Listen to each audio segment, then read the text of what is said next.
రక్షింపబడిన వాడికి రక్షణ లేని వాడికి ప్రధాన డిఫరెన్స్ ఏమిటయా అంటే, రక్షించబడిన తరువాత సైతాను శోధనకు లొంగే అవకాశం ఉంది, కానీ తాను చేసే పాపములో తాను సంతోషించడం సాధ్యము కాదు.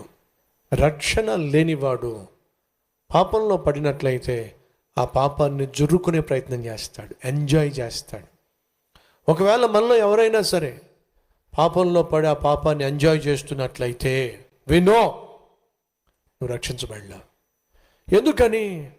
నువ్వు రక్షించబడినట్లయితే దేవుడు నీకు నూతన హృదయాన్ని ఇచ్చాడు, నూతన మనస్సాక్షిని కూడా ఇచ్చాడు. ఆ మనస్సాక్షి ఏం చేస్తుంది నీ మీద?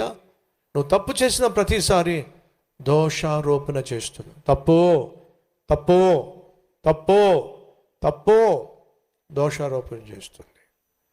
అది దోషారోపణ చేస్తూ ఉన్నంతసేపు నువ్వు సంతోషంగా పాపం చేయడం సాధ్యం కాదు. తప్పు చేసే కొడుకు ఇంట్లో ఉన్నాడు అనుకోండి, డాడీ ఇంట్లో ఉన్నాడు అనుకోండి, వాడు ఇలా చూస్తాడు, డాడీ ఉన్నాడు. మళ్ళీ ఇలా చూస్తాడు, డాడీ ఉన్నాడు.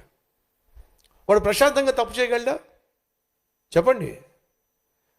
డాడీ అన్నాడు, రే చదువుకోవాల్సిన సమయంలో వీడియో గేమ్స్ కుదరదు అన్నాడు డాడీ. ఇప్పుడు డాడీ ఇంటికి వచ్చాడు, వాడు ఆడుతా ఉన్నాడు వీడియో గేమ్స్.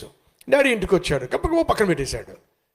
కానీ డాడీ భోంచేస్తా ఉండి చూశాడు, మా డాడీ భోంచేస్తాడు. మళ్ళీ వచ్చి గవ్వ సడన్గా డాడీ కుర్చీ లేచినట్టుగా అనిపించింది, రెడీ చేస్తే చెప్పండి, పక్కన పెట్టేస్తాడు.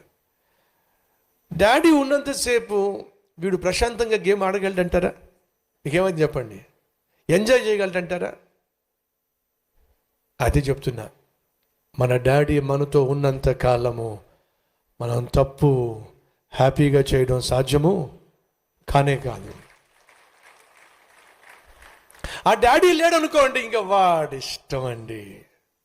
అవునా? డాడీయే లేడనుకోండి, వాడు ఇంకెవ్వడిని పట్టించుకోడు. అంతే, రెప్పలు కూడా వాల్చడు.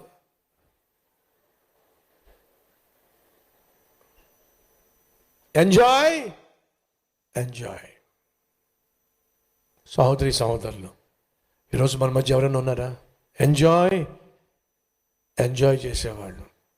మా పాపాన్ని ఎంజాయ్ చేస్తున్నావంటే వినో, దేవుడు నీకు తోడుగా లేడు.